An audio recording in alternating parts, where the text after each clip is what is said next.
আসসালামু আলাইকুম। ঢাকা বোর্ডে আমরা পূর্ণনীতি ও স্বশাসন বিষয়ের দ্বিতীয় পত্রে এমসিকিউ সলিউশন দেখব।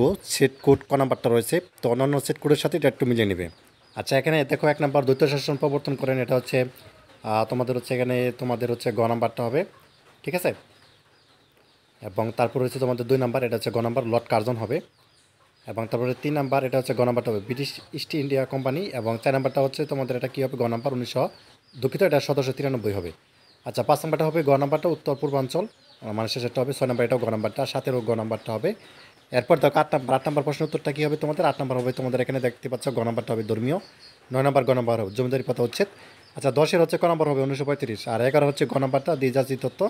এবং 12 হচ্ছে তোমাদের ক নাম্বারটা হবে। 13 হচ্ছে তোমাদের এখানে কী হবে, 13 নাম্বারটা হচ্ছে তোমাদের হচ্ছে গ নাম্বারটা হবে। আচ্ছা, 15 নম্বরটা দেখো, 15 নম্বর হচ্ছে ক নম্বরটা হবে একটি হবে। আর 16 নম্বর কী হবে তোমাদের এখানে, ক নম্বর জনগণ। এবং তারপরে 17 নম্বর হচ্ছে তোমাদের গ নম্বর, 18 হচ্ছে খ নম্বর, 26 হতে 27-এর ক অনুচ্ছেদ।